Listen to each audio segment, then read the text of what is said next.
believe there is more. I believe. So I open my hands to receive all that your love has in store.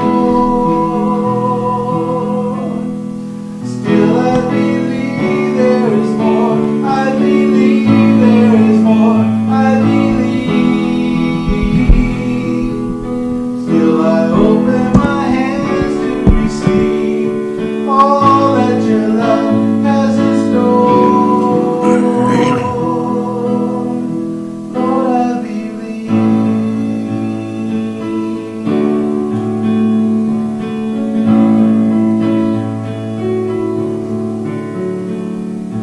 Everything I have done, all that I said and sung,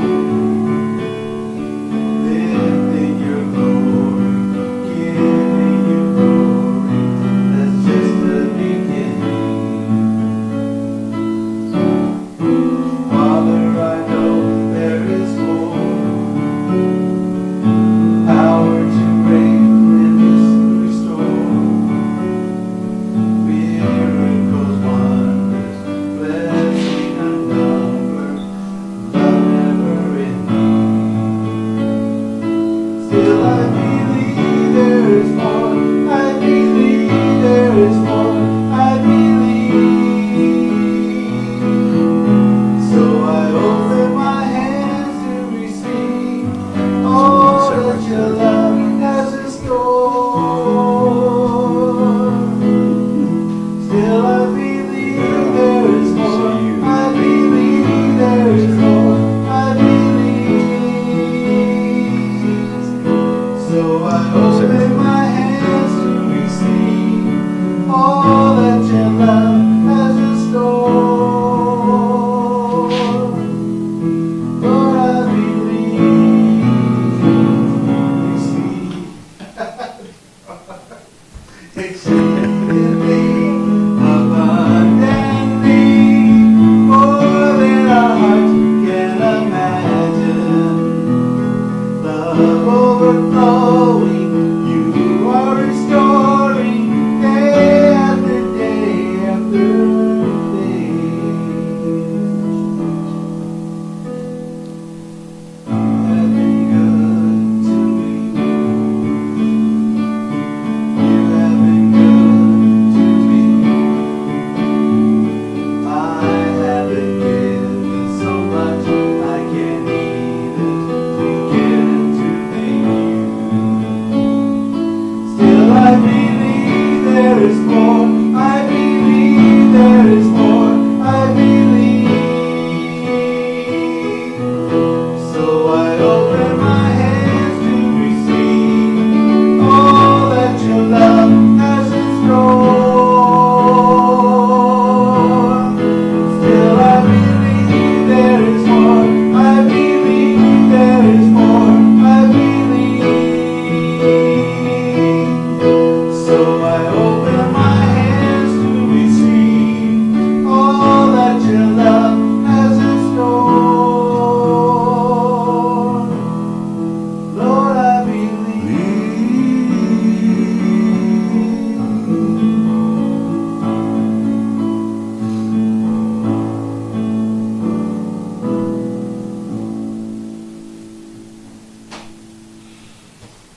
Amen. If you want to, you can move that chair over here or just sit right there. Whatever you want to do. There you go. Jacob, there's a chair there if you want to sit in it. I'm good. Okay. Good to be here this morning, and it's a beautiful day outside. Good to see everyone here, everyone on the broadcast, and I've been working on a couple of things. The broadcast kind of, the lighting in here is just so bad whenever you're, at nighttime it's not good enough. Of course, in the daytime it about blinds you because it's a sunroom. So I had some lights that they were just too much for the room. Made it look like you're You were glowing.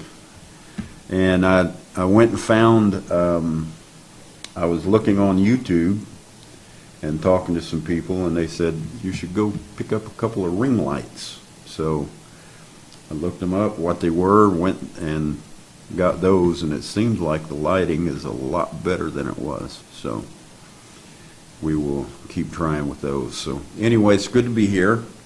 And we've been talking a lot on functional body.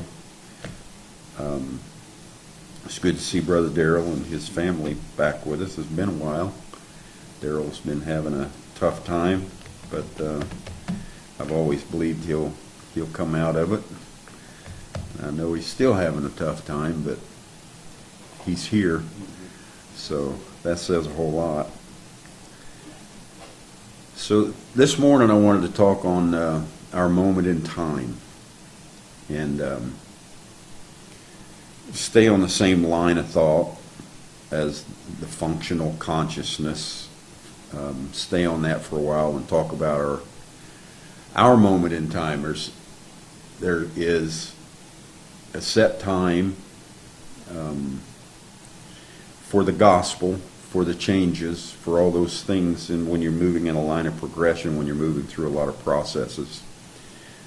And I want to take us back somewhat and turn us, I say take us back, I want to take us inward, turn us inward through millions of years in this time, bring it up to this time that we have together. And first thing I want to say is, let's find out if we were back there millions, billions of years ago. A lot of people say, well, we weren't even there. We were just in the mind, all kinds of different things. We weren't in existence, and we came into existence when we came here. So I was looking at Genesis 1:26 and 27, and it tells us that the Spirit of God said, let us make man in our image and after our likeness. So it goes on to say, in the beginning, God created the heavens and the earth in the first chapter earlier. So we can see that he said, let us, so it was definitely, he wasn't, quote, alone. Let us make man in our image and after our likeness. We know that Jesus said in St. John 4, God is a spirit. So, it's very easy for me to understand to say that if there is a God, it's a spirit. And so then we know that Jesus said God is a spirit. We know that Jesus also said, you are gods to whom the Word of God comes to. And the psalmist makes the statement, you are gods, and you will die like men, like the princes of this world. So, man is God. In the beginning, God created the heavens and the earth. So, it's a little different than what we think when you start thinking about it and paying attention to what all the prophets and Christ himself said. You're gods. You'll die like men, like the princes of this world, but you're the gods. You were the let us make man in our image. You were the one back there that created the heaven and the earth. It was us together. And so when we get that in our mind, that man is spirit.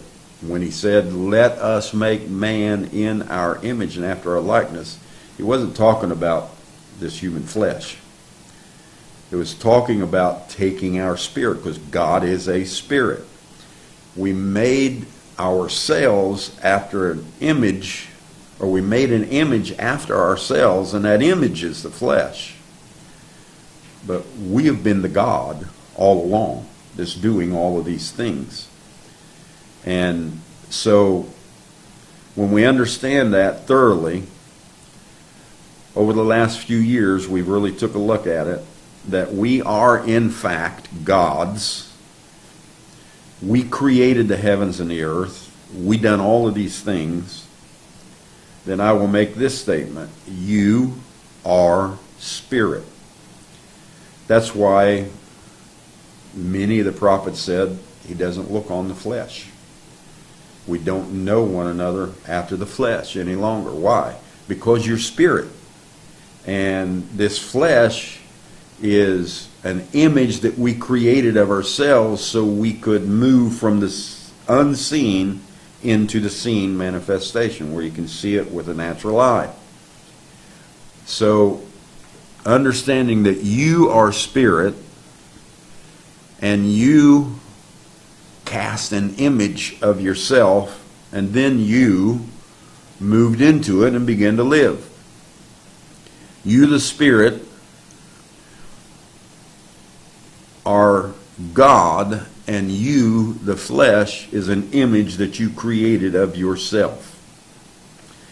This means we created a path and a way for us to move into humanity. It's not that the earth wasn't already in existence. It very plainly says that.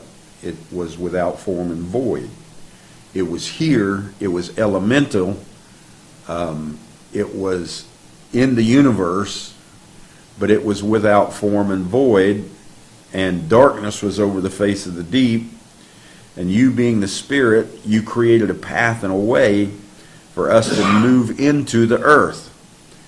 So when we began to put on earth and take on humanity and put on the elements, then God began to walk in the earth. And that's you and me. That's humanity. And when we understand that, we're not looking somewhere else for some other being greater than us. It's us that's doing all of this. Our spirit is eternal in the Great Spirit.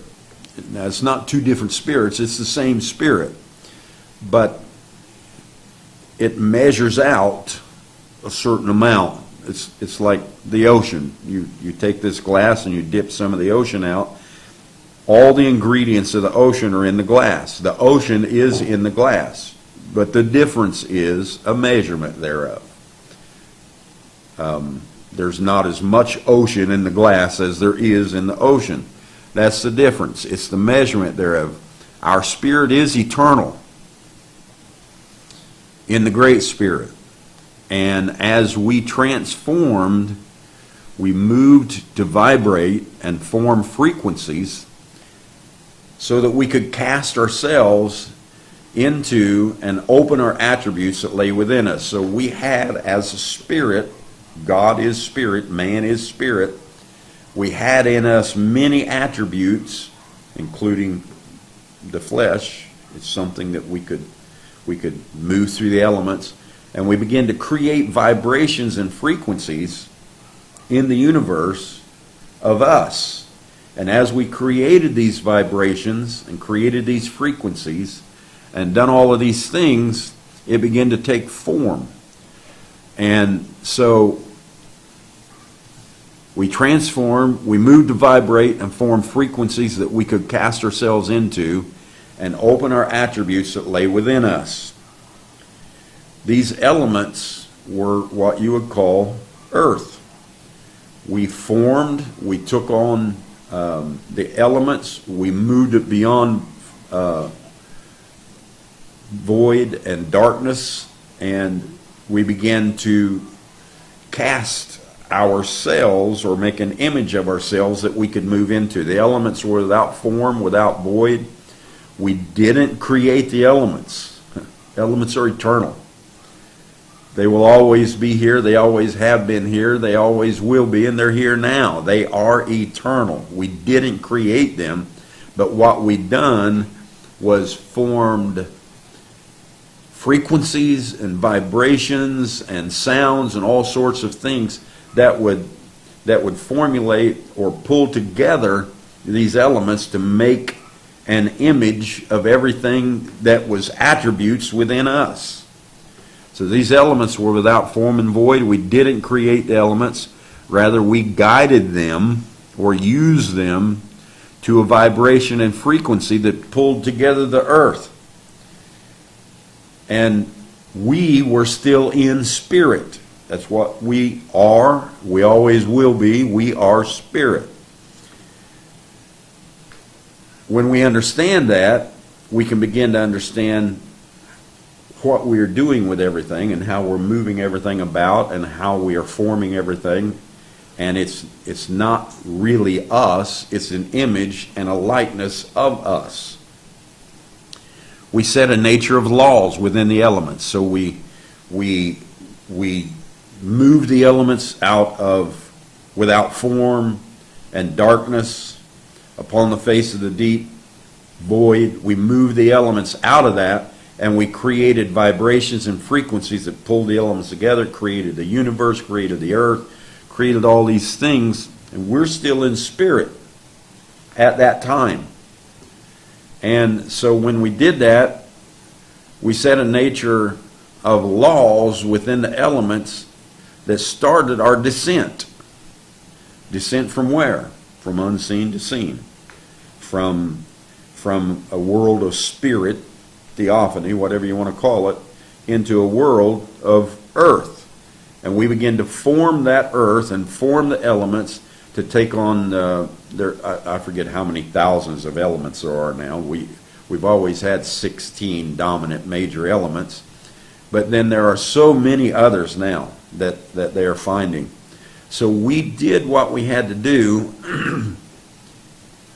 to form and start our descent from spirit to humanity, a descent to where God could become the Word made flesh.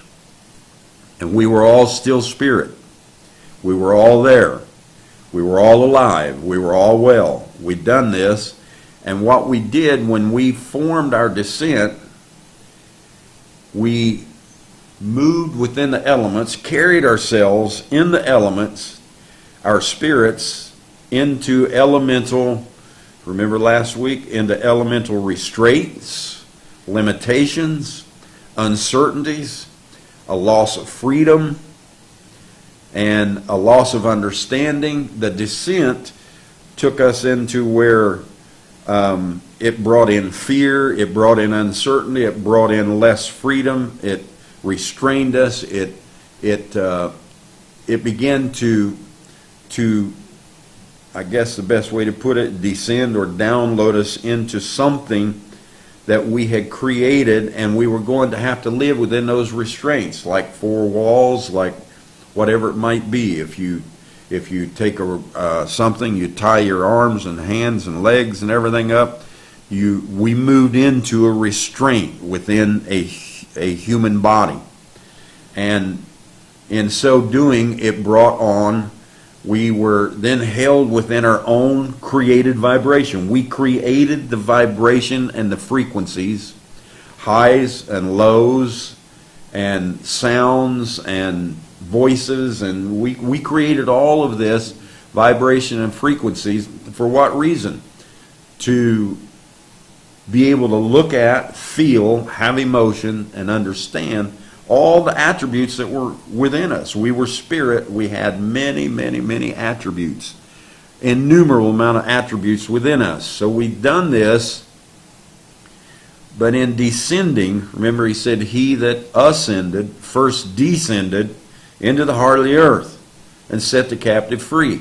Well, our descension was to take us into the heart of the earth, into ourselves, to understand one another, to turn inward, and then it was to take that person and set it free, or open up its attributes so you would understand who you are, and what you're doing in life.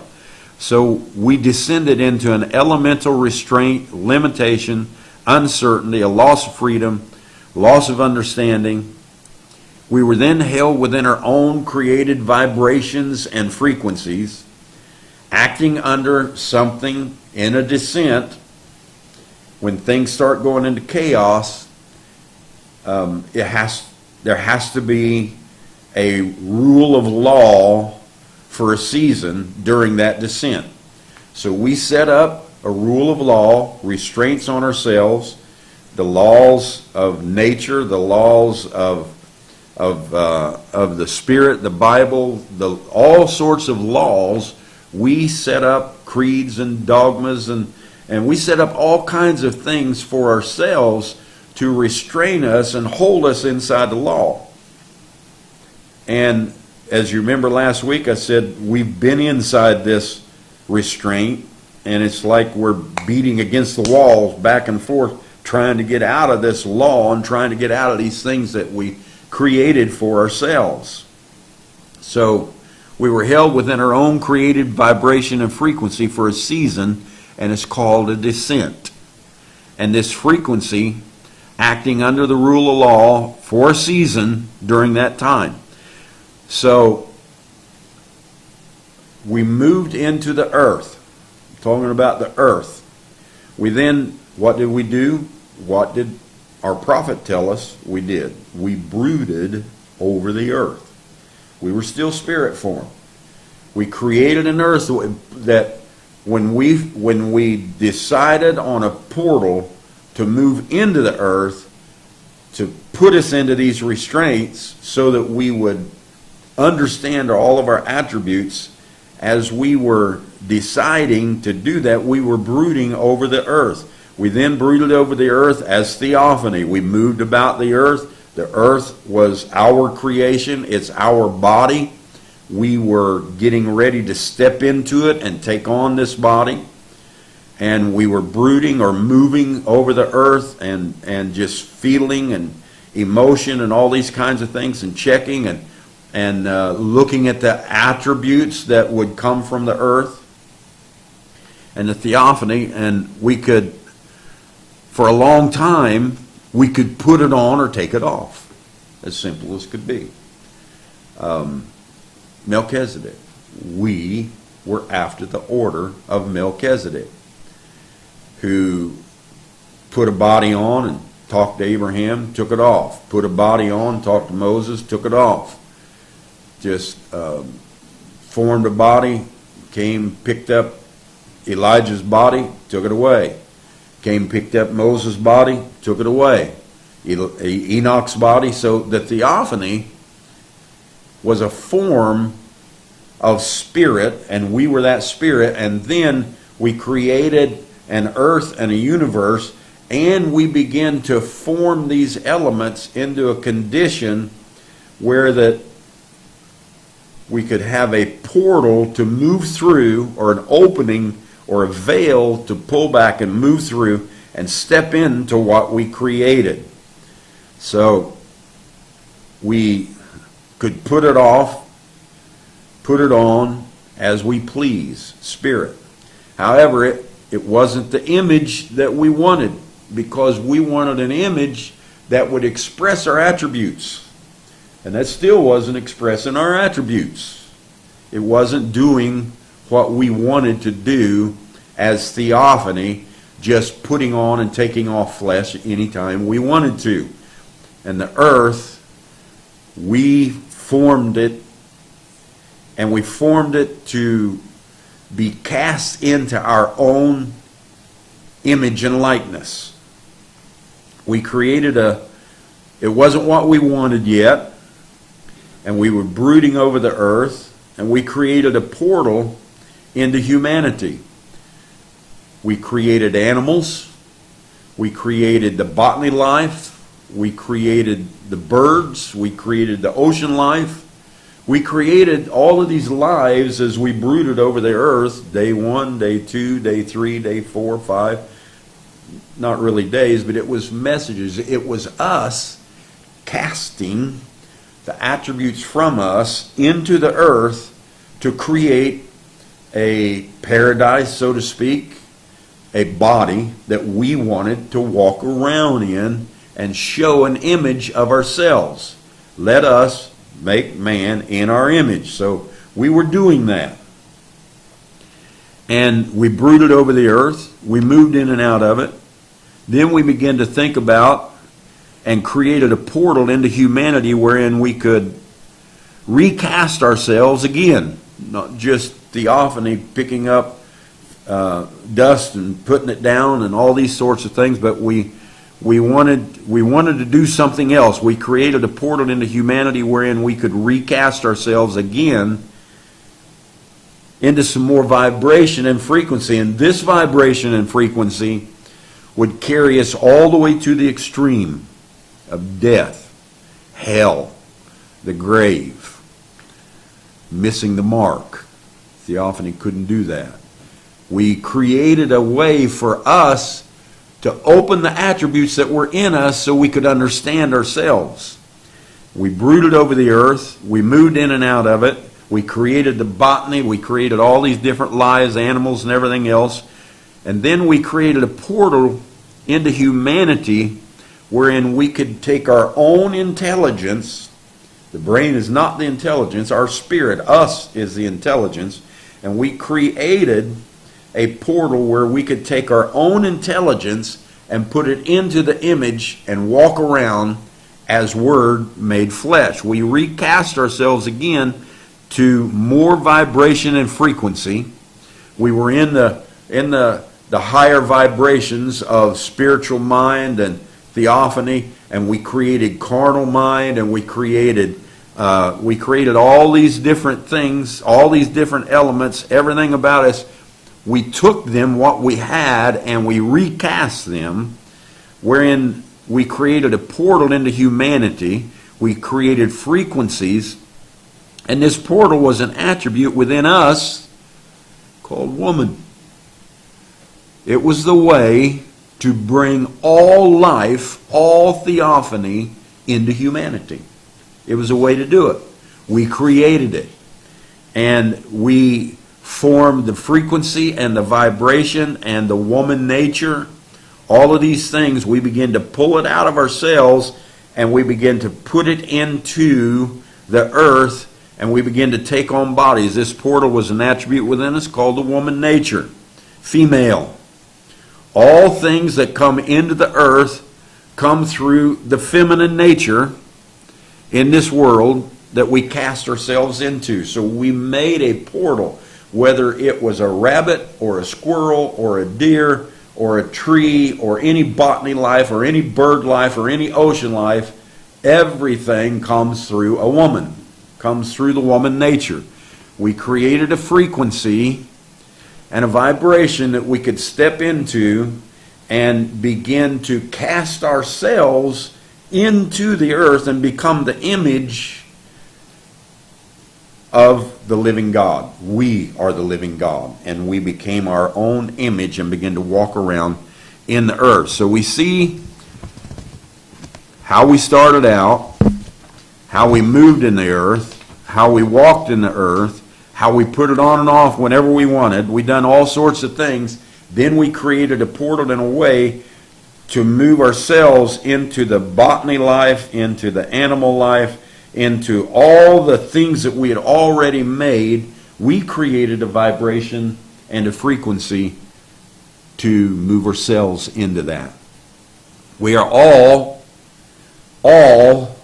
from the functional collective conscience. There is a great spirit. Simple way to put it, there is an ocean that is much bigger than us as an individual. And that ocean is the spirit. And that spirit measures out, uses the first, second, third dimensions, and measures out so much of itself to take on certain things about itself so it can discover its attributes. So we're all of that functional collective conscience. Some don't look like it, but we need every single thing that's happening. I know you've heard it from your prophet before. From the spider to the gnat that bats its eye to whatever, we need every single thing that's moving in order for us to get the articulate feeling and emotion that we wanted when we cast that portal and put ourselves into an image of ourselves and begin to live there. So we're all in that functional collective conscience. However, for a season of descent, we took on an image in spirit, wherein we could experience our attributes as they continue to break open in our lives. So during the descent, we recast ourselves to be held under restraints of tutors and governors and laws and creeds and dogmas and doctrines and everything under the sun, laws of nature you can't get out of, all sorts of laws. We chose to put it, when we move through that portal, to put those frequencies in the earth to expand our understanding of ourselves. Now, it doesn't look like an expansion when you're going through it, but you first have to go through the descent in order to ascend and bring gifts, bring things out of you unto humanity and unto man. So we see this going on. Now, we took on an image in the spirit wherein we could experience our attributes as they continue to break open in our lives. Our dissension has been over an innumerable amount of years. Just go back, just humanity itself, we've just kept a track record of ourselves for like 1.3 million years. We know we can go back that far, just off of history. So, we know we go back much further than that. We've been recasting ourselves. How long we were theophany, I don't know. How long we were theophany, picking up earth and putting it back and living that way, Melchizedek form, I don't know. And then how long it took to form the portal and move into the earth and become our own image and likeness so we could understand ourselves. How long that took, I don't know. But I know it's been millions and millions and millions of years. And we descended from theophany. We recast ourselves into the earth, a recasting from theophany to earth, and then formed a portal in the earth to taste the attribute of humanity that laid within us. So we had the attribute in us to start with. Humanity was in us before we ever became humanity. And then we opened the portal, opened our attributes, started and formed the right frequencies and vibrations in the elements to bring us to where we're at today. Theophany recast ourselves into the earth and then formed a portal in earth to taste the attributes of humanity that were in us and laid within us. So let's make this transition for just a second here, this descent and ascent, easy to understand. We have never left eternity. Understand that. Just know that. You didn't leave eternity. You didn't go outside of eternity. Eternity is omnipresent. It's omniscient. It's eternity is always. And you are spirit. You are eternity. We have never left eternity. Rather, we are using our eternal attributes to recast ourselves into many different things in life because that was the attributes that was in us and we wanted to express them. We have never left eternity. We are using our eternal attributes to experience our nature that laid within us, experience our character. We came here. I know a lot of people want to say we were a soul long before we got here, but we came here to form a soul. We came here to become a living soul. We came here to become a character that we could look at and say, that's Don Parnell, that's Daryl Mell, that's Alan Copeland. It forms a character. Now, I can be on the other side of the world, wherever it might be, and someone will speak up and say, hey, Don, did you ever know Alan Copeland? You know what's going to come to my mind? That perfect form of Alan Copeland. I know him. I know I know his form. I know what he looks like. I know who he is. And I can create an image of Alan Copeland in my mind. That's what you did for yourself. You created an image in your mind of yourself. And then you formed a portal and a way to get into that image and live in it. It's a very simple process.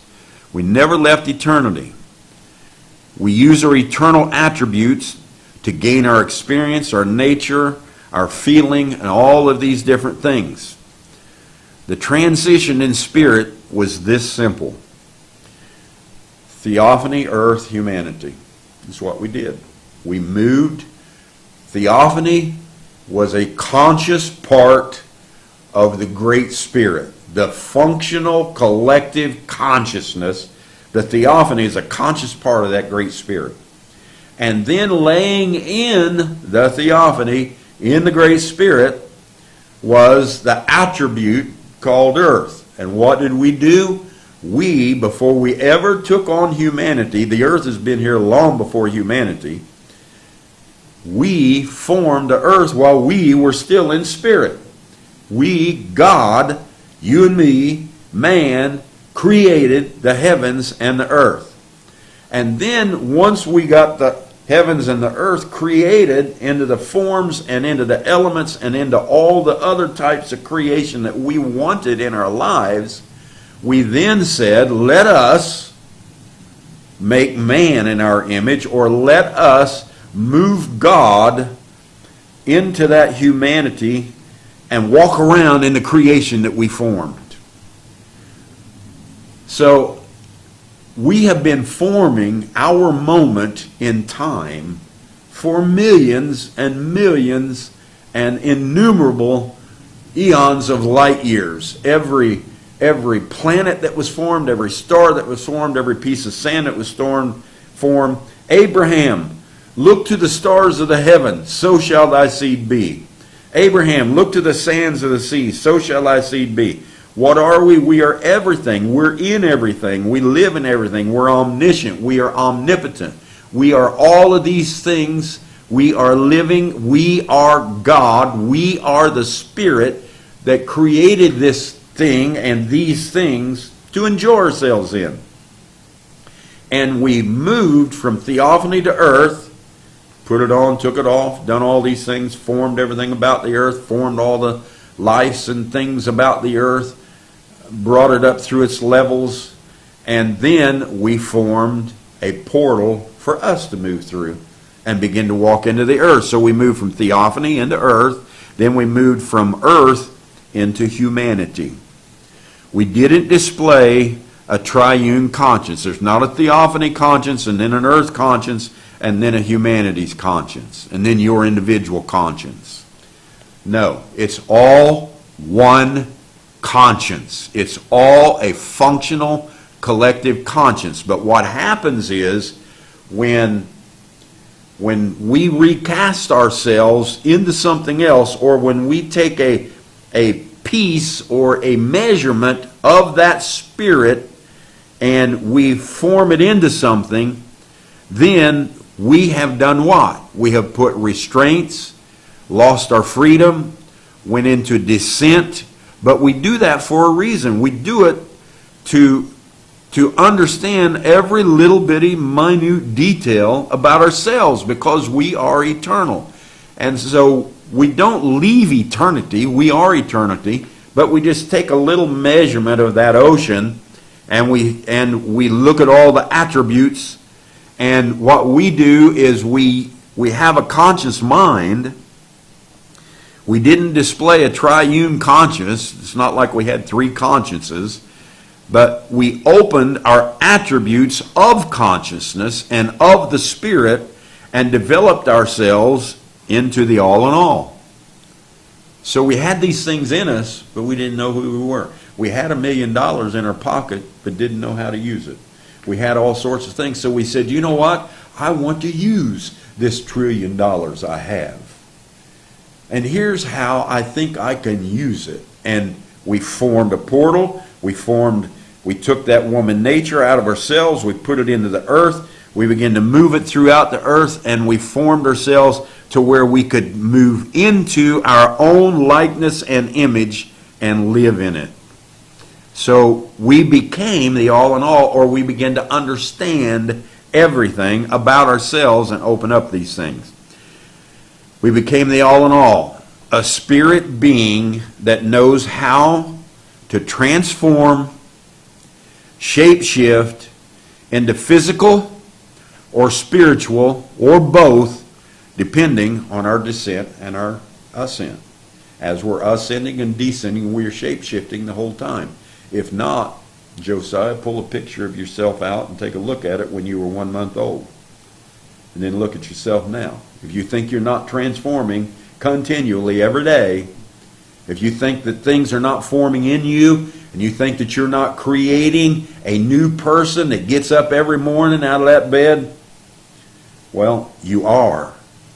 You are changing. You could take a month old, 5 years old, 10 years old, 20 years old, 30 and right on up, and you could put those pictures of yourself up, and you are looking at what you created and how you are transforming it through the elements of time. Time just meaning a section of eternity. So you're looking at all of your attributes. And we do this, and we form ourselves through physical attributes, through spiritual attributes. We form all kinds of rules and restraints about ourselves. We do all kinds of things to do this. Now, a spirit has a collective mind. You know that. Look at all the things you collected. You are spirit. You collected clothes. You collected houses. You collected vehicles. You've collected, and you just go on and on and on and on. You have a collective mind. You're pulling these things into your life. And as you do this, the Spirit has a collective mind that gathers all things and stores it inside 5 inlets. You have 5 inlets in yourself, and those inlets are memory, conscience, reason, affection, and imagination.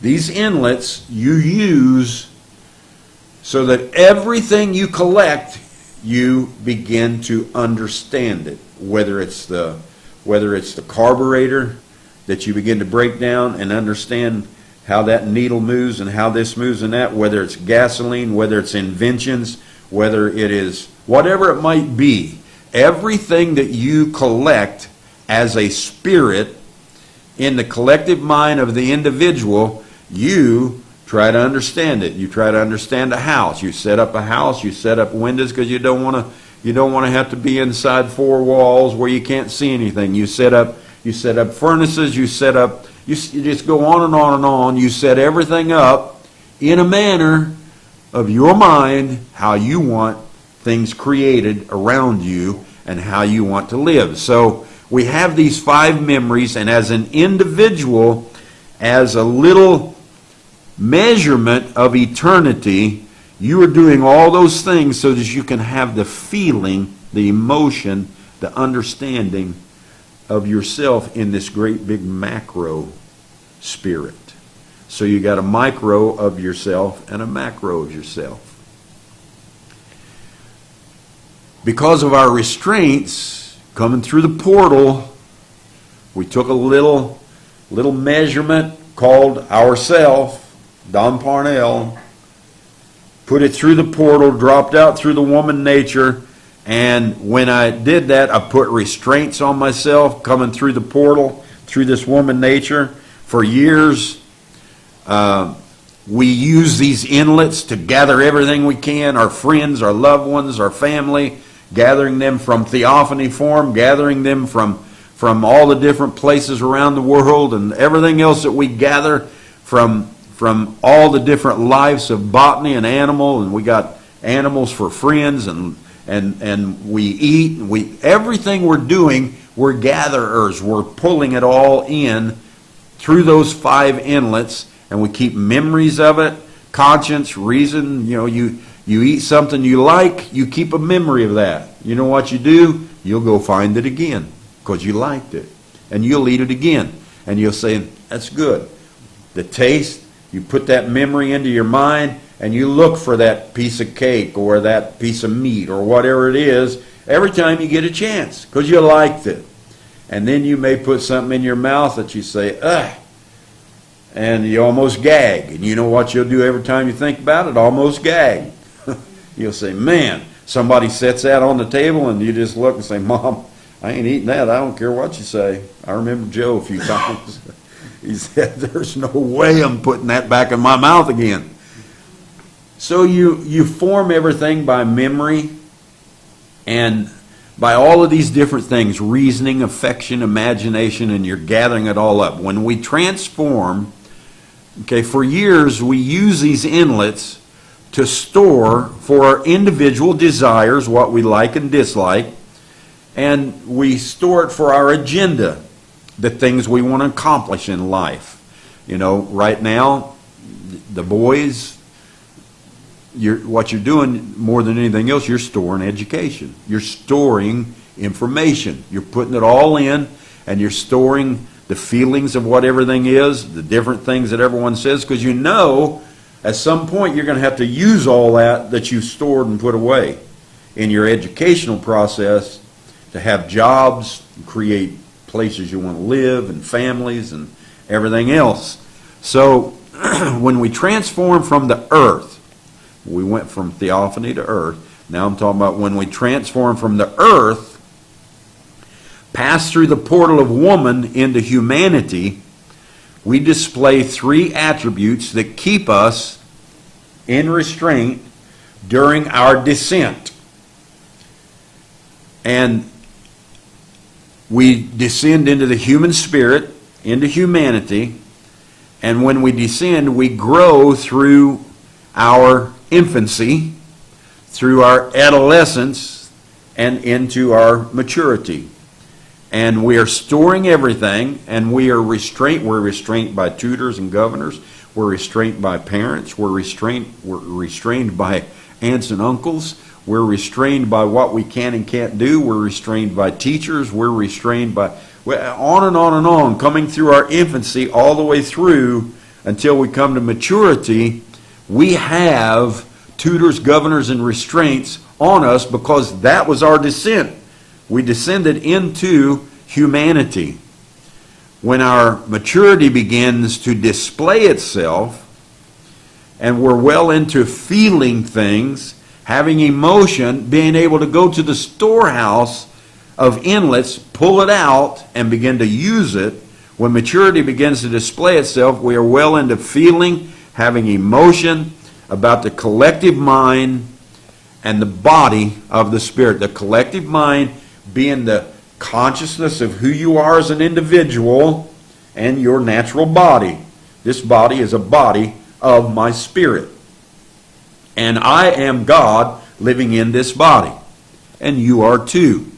And so now we've formed ourselves, but we begin to move into a different maturity. You begin to move into the collective mind, and you begin to think about, as you begin to gather what's yours, you begin to think about how much you need, how many people around you need some of it, how I'm going to raise my children, how I'm going to do this and that. You're doing all that you're beginning to form a collective mind that goes beyond your own individual body.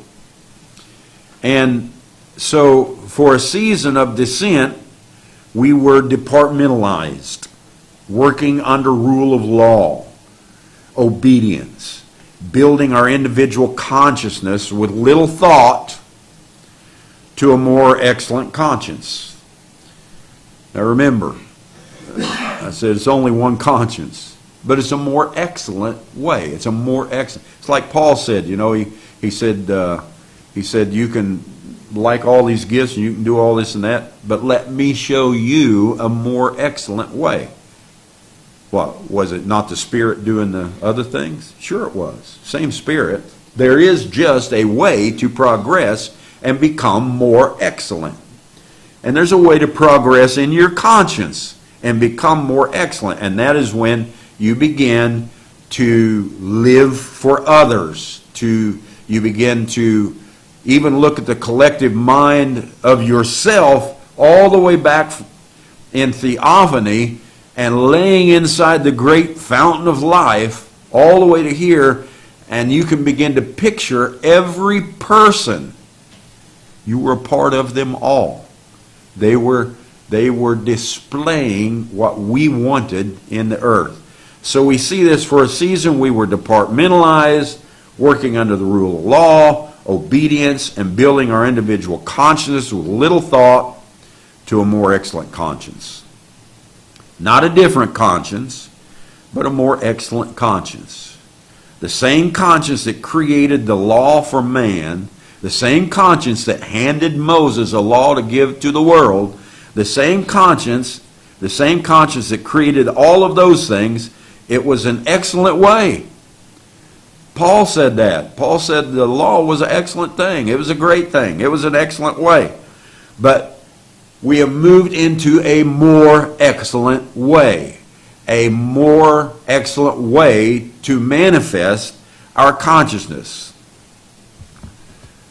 Paul said, I will show you a more excellent way. And what was it? Corinthians 13. Love. He said you can have all these other things, but without love, you have not yet tapped into that collective functional conscience of an entire body. You may have tapped into your own individual self, and you may be doing well at it. That's you, and that's fine. But we need to come to a point we come into this greater, this more excellent conscience. Give up your collective attributes that search for ways to bolster your ego, your individual desires, and the ways in which an individual thinks. Move into the functional collective mind and how the entire web of universe, earth, theophany, earth, and humanity is all connected together, and begin to think in that manner, and you'll begin to see what your moment in time is, how you will functionally progress the entire consciousness of the universe and humanity. So we have this going on in our lives. Give up those individual ways, move into the functional collective mind of the universe, of the body of the earth, and of the whole of humanity. Now when I say give up the restraint, that's what I'm talking about. The uncertainty, the mind of the individual. I'm not saying don't use that conscience. Use the conscience as an individual. You need to collect things. You need to understand. You need to figure out careers in life. You need to figure out what you're going to do with yourself, with your family, with on and on and on. You need all that, and I'm not saying throw it away and don't think that way anymore, but I'm saying come to a completion, come to a finished product to where that moves in your life automatically, but you yourself, you're thinking of a much larger conscience, a much larger thing that's going on. So I'm not saying don't use your conscience that you sorted through and you grew up into maturity with. That'd be kind of silly to make a car, complete car, bring it off the assembly line and then throw it away. That's not a smart individual. You make a car, you put it all together, you use that individual collective mind, but then when it comes time and it's a finished product and it's completed, you begin to use it in a manner to help others, to help yourself, to be a better person, to have a higher consciousness, to do all those things. So, it is all the same mind. It's all the same mind. It's a matter of progression. Many men and women as individuals invented and opened amazing things through that individuality. They made it rich. Ford, his whole family. You could just keep naming them off. Look at Elon Musk today. They made it rich.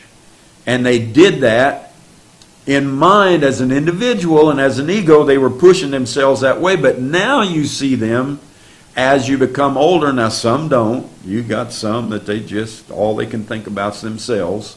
But then you got some that begin to move into a greater way of thinking and a greater conscience and a greater agenda than just myself. Many men and women as individuals invented and opened amazing things. Look at the opening of those seals.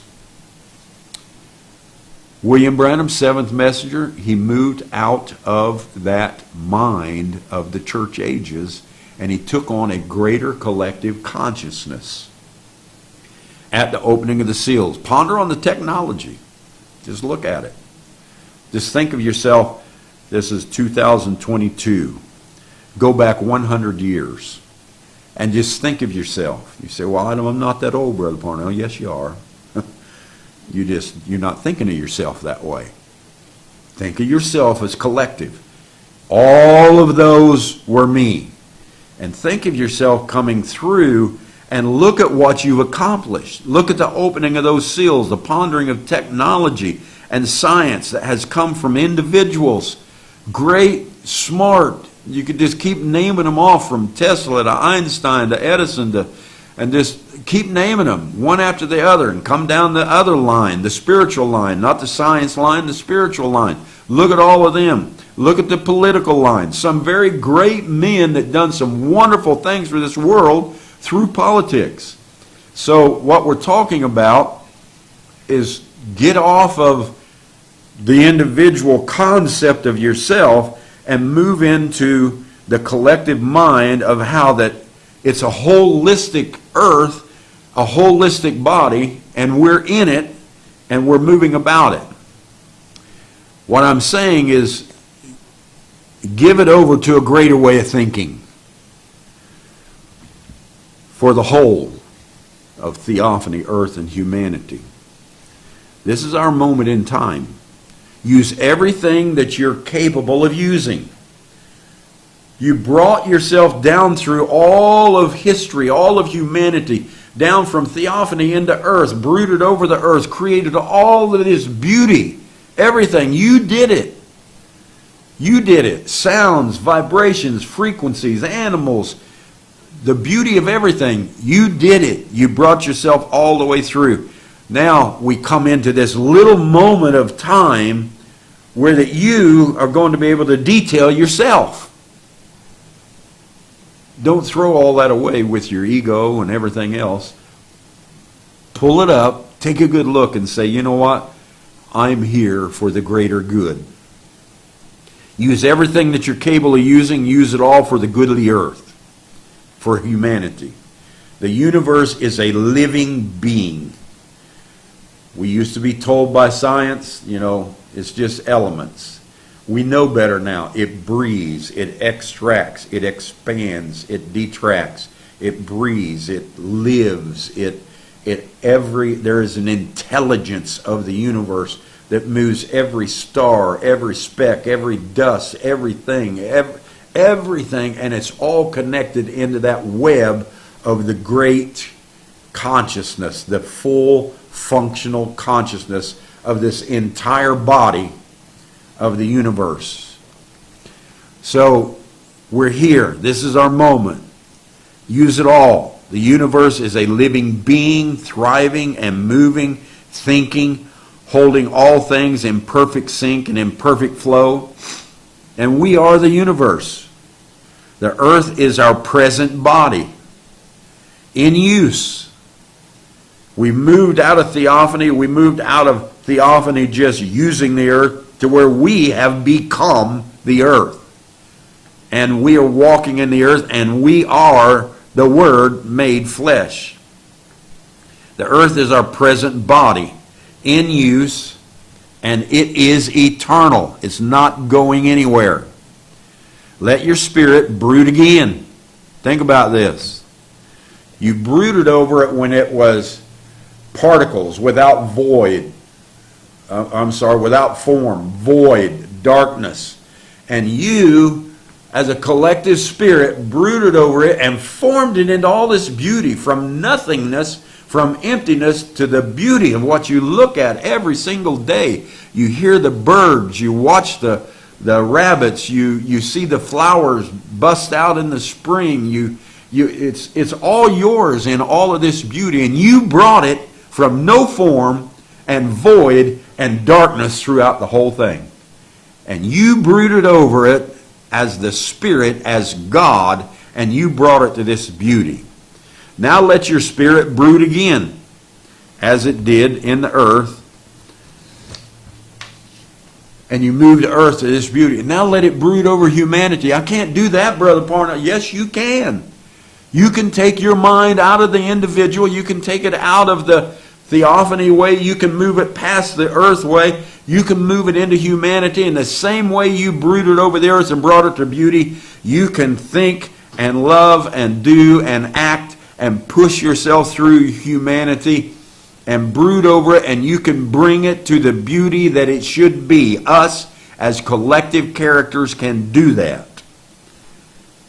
And as we brought the earth to the point that we said in all of its beauty, we looked at it, we brooded over it, we said, it is good. Let's do the same thing in this present attribute of humanity. We were in the attribute of the earth. We moved on to the attribute of humanity. Let's do the same thing. We brought our body to a place of beauty in the earth. We looked at it. We said, this is beautiful. Now we need to form a portal and get in it and live in it. And we did that. Now let's collectively gather and brood and cast a humanity that we can say, it is good. You can do it. We are doing it.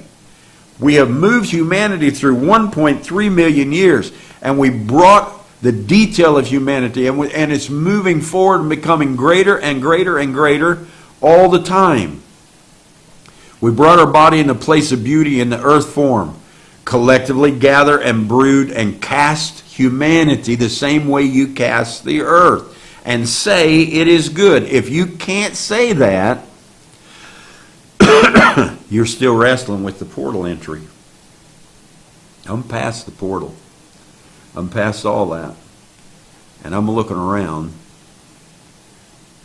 and everyone says, look at all this, Brother Parnell. Look at the horrible things that are happening. I don't look at it. I see humanity as good. And I'm going to continue to brood over it until it is everything that I desire for it to be.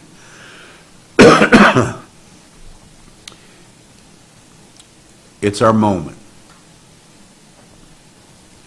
If you can't say that if you can't say it is good, you're still wrestling with the portal entry.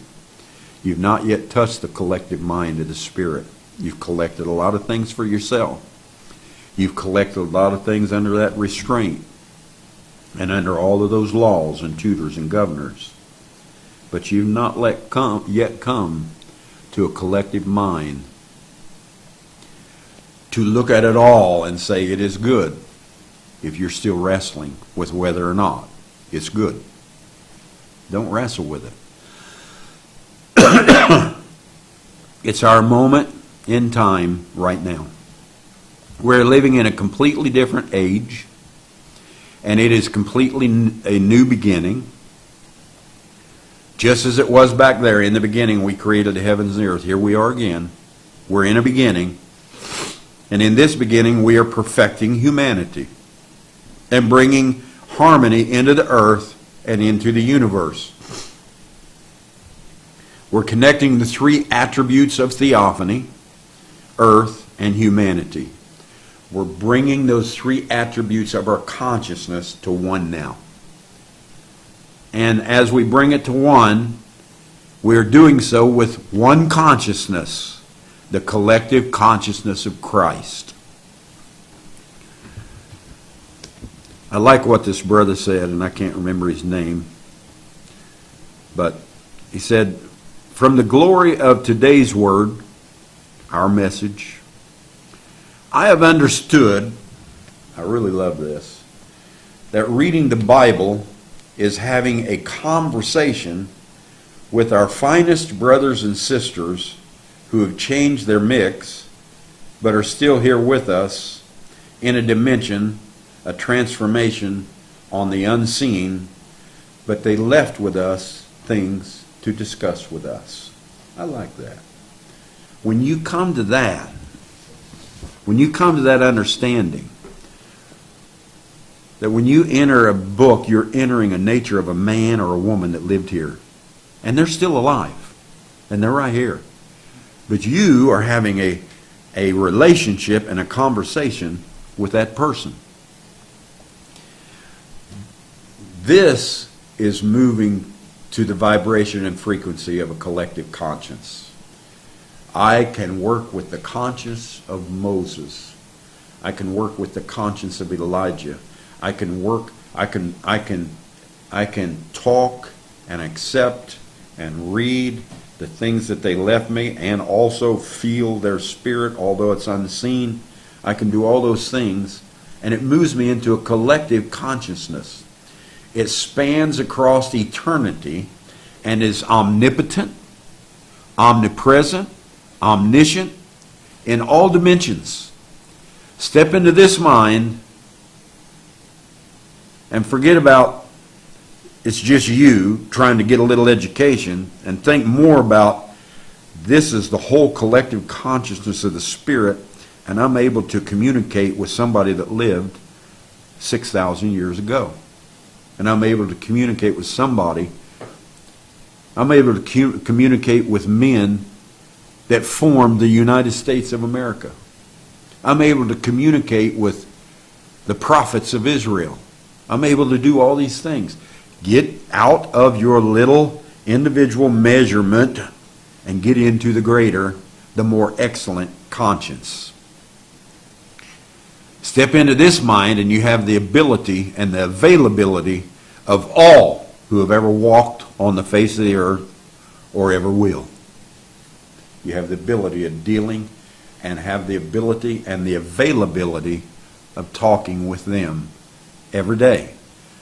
We have seen altogether the process of both heaven and earth in us.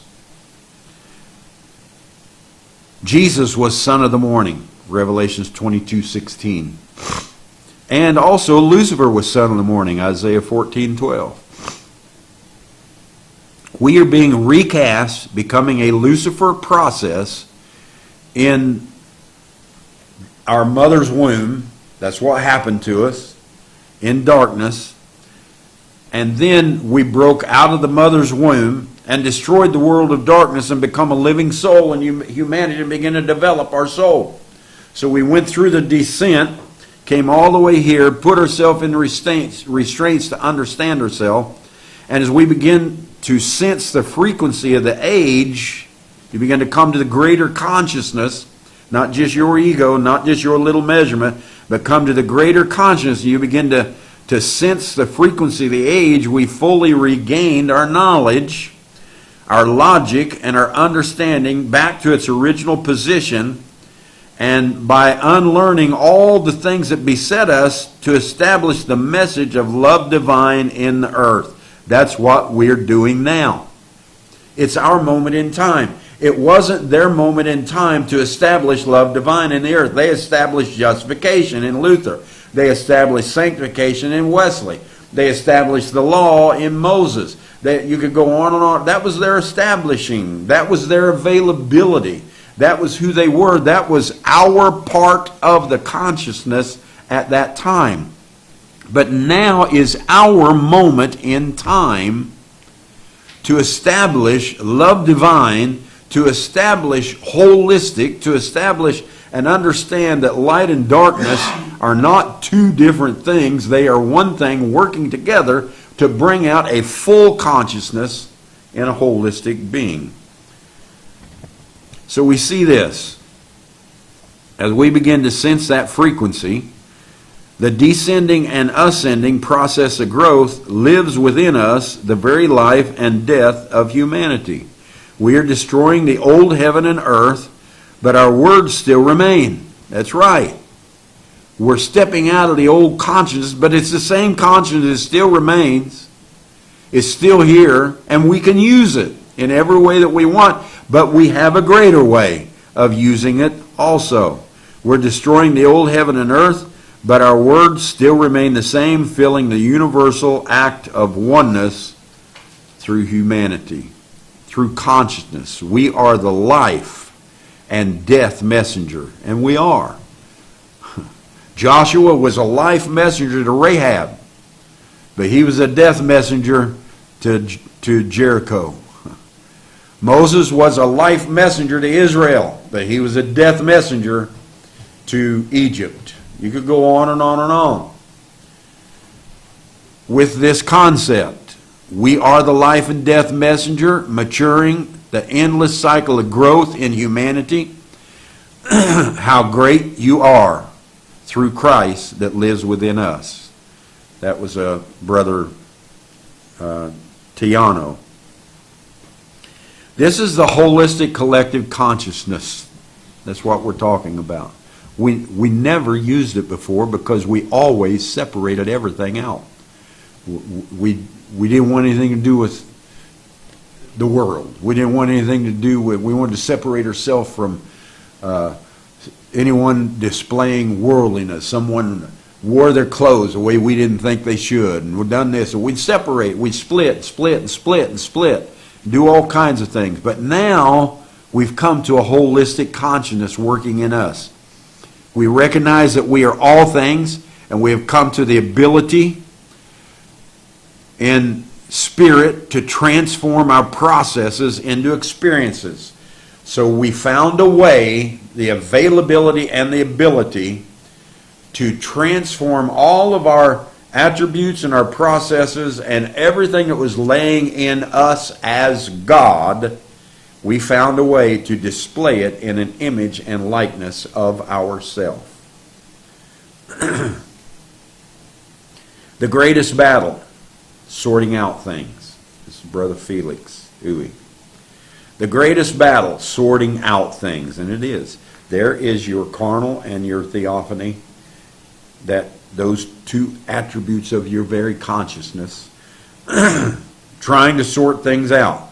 The theophany wants to live in the logic that it had before. The carnal consciousness wants to live in the earth because it understands the earth. Carnal means flesh, carne in Spanish. So it's flesh. And what are we doing? We have two attributes of the consciousness, and they're having to sort out what's the best way to live here. And what do? They sort out the best way through battle, through whatever it is, and they come to what?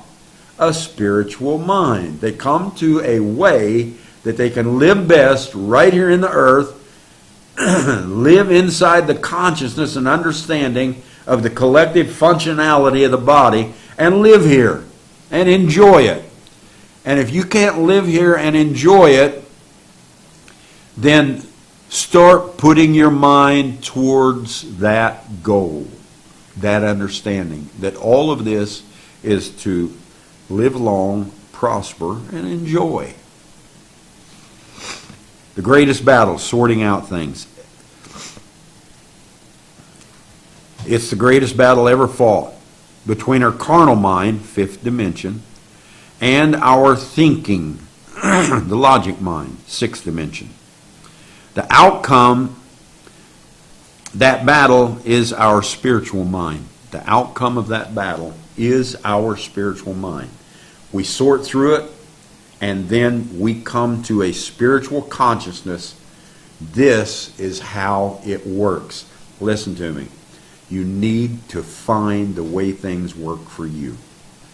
If you're doing things that don't work for you, then sort it out and get out of it and get into the things that work for you. Whatever those things might be. The outcome of this battle is our spiritual mind, seventh dimension. All of this is happening right in our dimension of discovery, our fourth dimension. We pull 3 dimensions at the lower level in, we pull 3 dimensions at the higher level in, and we sort them out in the fourth dimension, and we develop our soul, and we come to a living soul, living in it, and we come to a spiritual being by working through this conflict. What is happening is that our three higher dimensions, fifth, sixth, and seventh, summon up the three lower dimensions, first, second, and third, into our fourth dimension, which is discovery, as an instrument to measure third dimension. We measure matter and element, second dimension, and we measure emptiness, space. We measure all these things, and we begin to put together a person and a character that we want to be.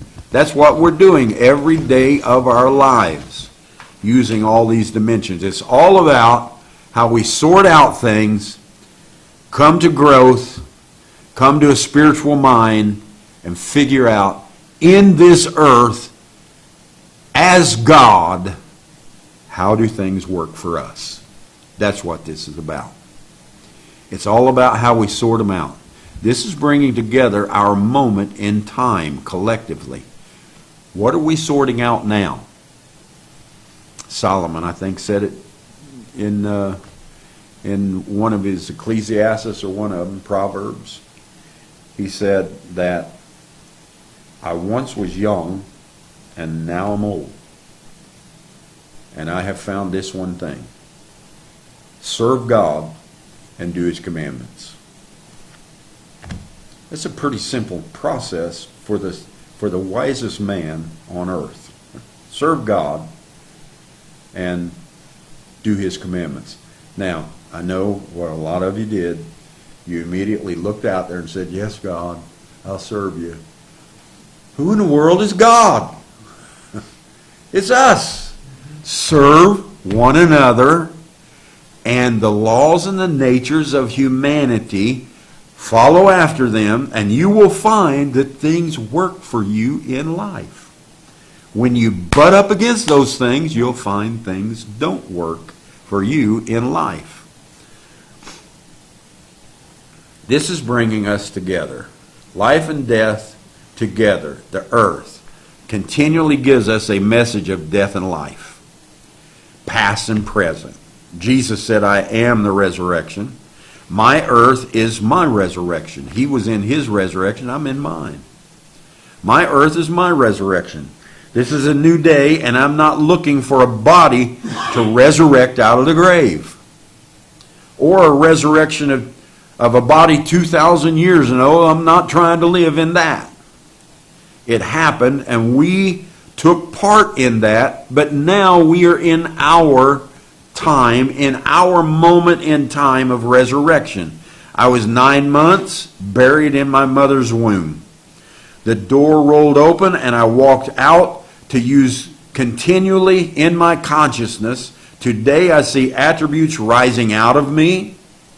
The present tells me, and we are rising up in the consciousness to a new world and to live in this present life. We're doing it all the time. The earth around me, the earth that is in me, tells me that what falls into this ground and dies will rise up, will rise out from me and be fruitful. So every time I fall into a restraint, I know without a shadow of doubt, I'm going to overcome it, I'm going to come out of it, and I'm going to be fruitful. And everything that I died in while I was in that restraint, in that uncertainty, in that loss of freedom, I will gain it back fruitfully. I know that without a shadow of a doubt. I will rise out, be fruitful. For this is the evolution and the flow of nature. We set it up. We set the vibration up.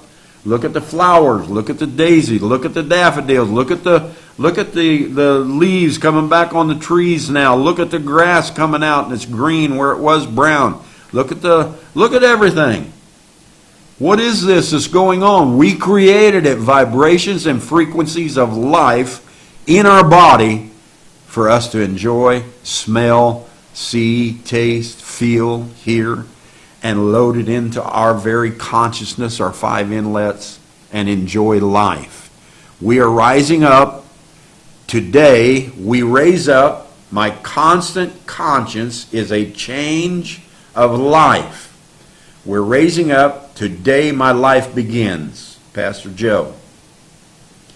The unseen is our world of discovery, where our soul takes us from. We are that spirit bringing forth our soul in expression. Someone says, the soul is unseen. No, it's not. The soul is what you see. The soul is what you develop. There's not a soul floating around here that you can't see. You're talking about a spirit. The spirit is unseen. That's why we created an image and stepped into it and formed a portal to get into it, so we could begin to see God, see ourselves, and we could begin to see spirit. And how do we see it? In the soul we created. We see it in the soul. The soul is animals. The soul is birds. The soul is trees. The soul is man. The soul is all of this botany, everything. This is all our soul. We created it. We made it. The soul is the most visible thing about a human being. Look at it. It's us. Our spirit is living in it. And it is our character that we have created all around us. Stop trying to figure out. Someone said, oh, when a person dies, the soul leaves the body. That science has even said that their body becomes lighter. Well, I don't know what left them. Maybe you say the spirit left them. But the soul is the earth and the things we formed. It's a living, it's a seen thing that the unseen created so we could enjoy it. Enjoy your soul. It's all around you. I know that scares people, but that's okay. When this takes place, then the unseen and the seen become one. The God and the earth become one where? In the soul. The soul, in the earth, in everything that we created, we become a living, a moving, an emotional, a feeling soul. And you're looking right at it. When I look at that tree, it's my soul. When I look at that bird flying across, it's a soul. When I look at that squirrel out there, it's my soul. Everything here is my soul, your soul. We're looking at it. It's real. It's visible. When this takes place, then the unseen and the seen become one. Jesus said, when you see me, then you see the Father. That's fairly simple to me. Thank you, Brother Joe. Beautiful to me. You're looking at our soul. You're looking at who we are. It's real. It's grass. It's birds. It's bees. It's flowers. It's people. It's soul. Not an unseen thing. It's the one sure thing that we see is the soul. Our spirit created this soul to live in its character. That's what this is about. Amen. Go ahead, Brother Al.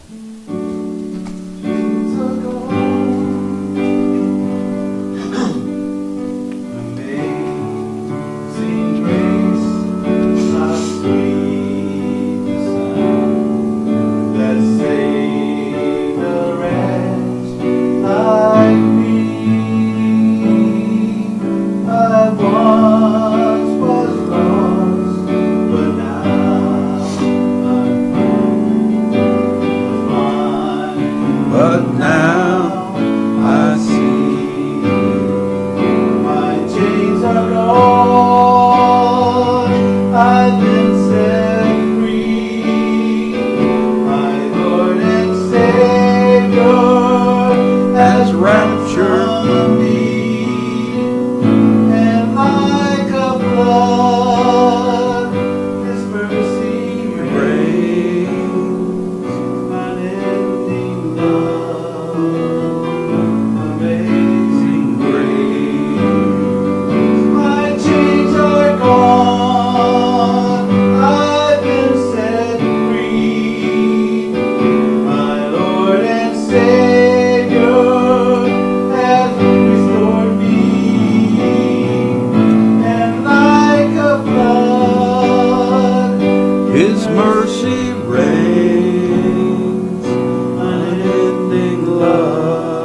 know who you are.